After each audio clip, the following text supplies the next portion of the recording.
This past May, my wife Carol and I met up with a couple of my fellow fly fishing authors and good friends, Rick Hafley and Dave Hughes. We met at Red Hills Lake, which is a pay-to-fish lake not too far from Portland, Oregon. It's a cute little lake, nestled down in a draw. Big trees running up a hill on one side, pretty exposed on the other side, which makes it easy to get around and launch boats and all. And we really had some fun, but being the Pacific Northwest in the spring, of course, it was rainy some of the time, but there were also a lot of times when it wasn't. And that lake is quite protected from the wind. We had some treetops dancing around, didn't bother our fishing at all. The lake was quite flat. When I come to an unfamiliar trout lake, and there's nothing hatching, no mayflies popping off, and there were a few, but there are a few mayflies and alders, but when there's really nothing going on that I can see, my first thought is to fish an imitation of a dragonfly nymph. That's because dragonfly nymph, it is typically the biggest insect in the lake, and unlike most of the creatures that live in a lake, it's not hiding down in the weeds or in the mud, it's out exposing itself hunting. So the trout see it. And I think they see it, and I think they also look for it pretty much all season long, and that's why it's my standby. This dragonfly nymph, well, we can thank him, because now you get a real good look at what a dragonfly nymph looks like. Normally they come out at night and they crawl up out of the water and then they hatch, but this one, for some reason, middle of the day. Here's what I use to imitate a dragonfly nymph. This is really my standard now fly for imitating dragonfly nymphs, and that's my furry dragon. Here's a handful of them. There are other good imitations, no doubt about it. This one is my own. Maybe that's partly why I'm enamored with it. But I've also caught an awful lot of trout on it, including some big ones all over the West. Every corner of the West, practically.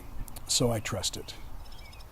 And it's a really soft fly, which I think helps hook fish, but it also gives it a lot of action. And I think that also attracts fish, convinces them. When you give a tug on this fly, the legs do a little twitch, and the abdomen is very supple. It's all made out of rabbit fur, and it kind of pulses and moves in the water. Just looks alive. So we decided to troll first, which is a great way to try to get to know a new lake. It's also a great way to fish a dragonfly nymph, one of the two that I normally use. So we put up type 3 full sinking lines and tied on Skip's furry dragons, and we started trolling, and we started catching fish. In fact, we caught plenty of fish. And these are nice trout. They're rainbows. I'd say they average somewhere around 15 inches. Plump, strong, very hard fighters. And I understand that these actually are not really what you'd call a hatchery fish. The trout in the lake go up an artificial spawning stream, and they successfully spawn. And so this is a reproducing population of rainbow trout, and that's how you get vigorous trout.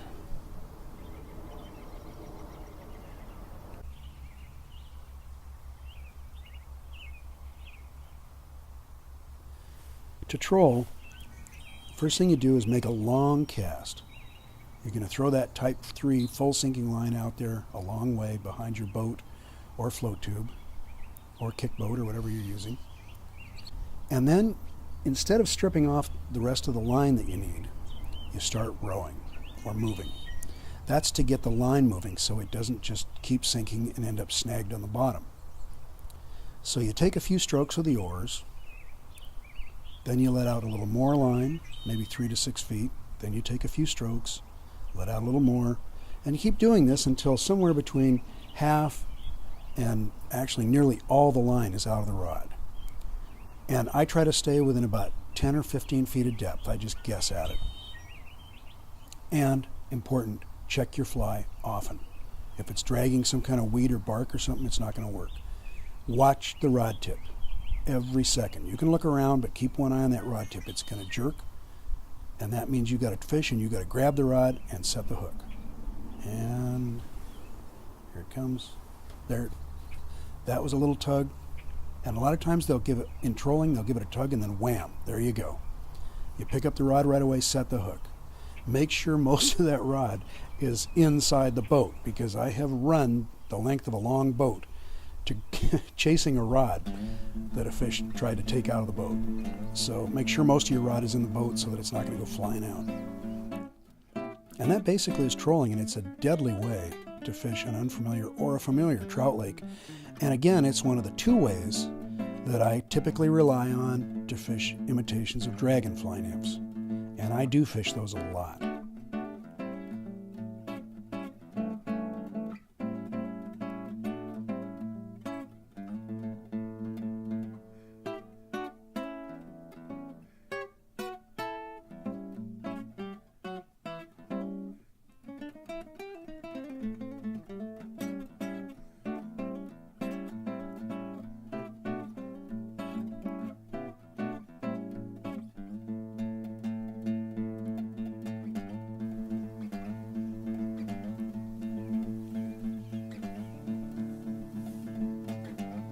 If you want to learn the countdown method with an anchored boat for fishing the dragonfly nymph, we have another video for that.